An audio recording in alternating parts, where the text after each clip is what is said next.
अब journal entries हम solve करने की कोशिश करेंगे इन सारे रूल्स के मुताबिक। तो सबसे पहले मैं पर्सनल अकाउंट रूल को हैंडल करूंगा। इसके मुताबिक हम 2 ट्रांजैक्शन लेते हैं जिनको हम सॉल्व करेंगे और उन्हीं ट्रांजैक्शंस को बाद में मैं टैली में सॉल्व करूंगा। सो पर्सनल अकाउंट के सबसे पहले 2 ट्रांजैक्शन ले लेते हैं। तो मैं ले लेता हूं कि purchase goods rupees 25,000 from Reliance limited as credit. ये एक स्पेलिंग गलत हो गई।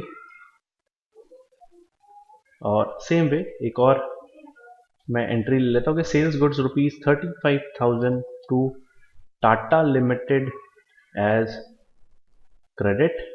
ये पता नहीं मेरे से क्या हो रहा है। ओके, सो मैंने 2 ट्रांजैक्शन लिए हैं कि हमने एक सामान खरीदा है 25,000 में रिलायंस लिमिटेड से और सेम सामान मैंने बेचा है 35,000 में टाटा लिमिटेड को। और मैंने ये दोनों सामान जो है उधारी पर लिए हैं, मतलब मैंने अब तक पैसे नहीं चुकाए हैं, ना ही मुझे पैसे मिले हैं। अब पर्सनल अकाउंट का मतलब क्या होता है? पर्सनल अकाउंट का मतलब यह है कि अगर आप कोई भी ट्रांजैक्शन पास करने की कोशिश करें और अगर वो ट्रांजैक्शन है क्रेडिट बेस,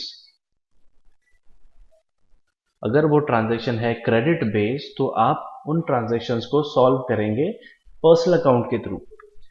जब भी आप क्रेडिट ट्रांजैक्शन सॉल्व करें पर्सनल अकाउंट के थ्रू, तो बहुत ही जरूरी है कि इंसान का नाम, कंपनी का नाम या फर्म का नाम आप जरूर लिखें। ये FIRM। सो बहुत ही जरूरी है कि जब भी आप सॉल्व करें पर्सनल अकाउंट की एंट्रीज, तो आपको क्रेडिट ट्रांजैक्शन करते वक्त नाम, कंपनी का नाम या इंसान का नाम या फर्म का नाम आपको ट्रांजैक्शन में जरूर लिखना है। अब इसका मतलब क्या होता है? इसका मतलब मैं यहां से समझाऊंगा इस एंट्री को सॉल्व करके। तो इस एंट्री को पहले मैं सॉल्व कर लूं, फिर मैं आपको समझाऊंगा। ये हो गया डेबिट, अमाउंट आ गया और रिलायंस अकाउंट क्रेडिट। सो अब यहाँ पे आप देख सकते हैं कि मैंने एंट्री को सॉल्व किया है जहां पर हमने रिलायंस लिमिटेड को क्रेडिट किया है, क्योंकि लिख लेता हूं आपकी सहूलियत के लिए।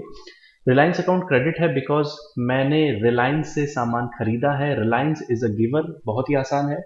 दूसरा है कि मैंने परचेस अकाउंट को डेबिट लिखा है क्योंकि हम रिसीवर है, मुझे सामान मिल रहा है।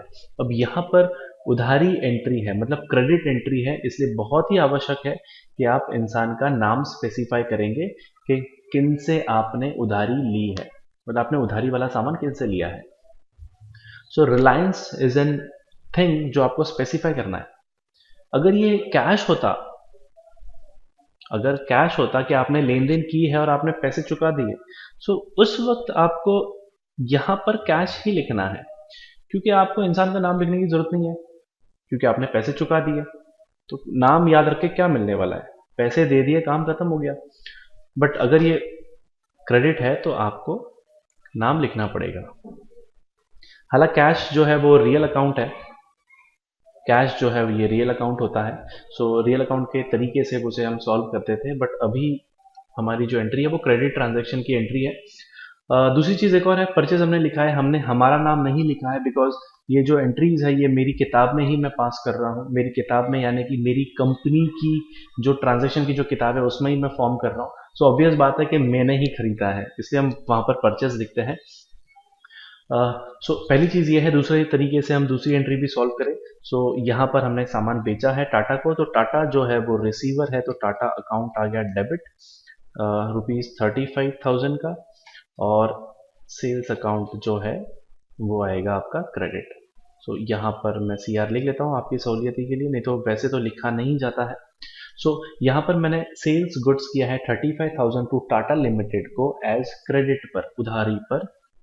तो Tata is a receiver of goods, क्योंकि टाटा को सामान मिल रहा है, सो टाटा जो है वो डेबिट साइड आएगा क्योंकि वो रिसीवर है, और सेल्स यानी कि मैं दे रहा हूं तो मैं क्रेडिट साइड पर चला गया हूं।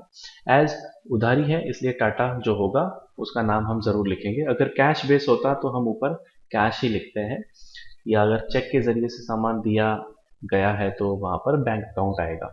सो हमने पहली चीज तो देख ली कि पर्सनल अकाउंट क्या होता है। सो याद रखें, क्रेडिट ट्रांजेक्शन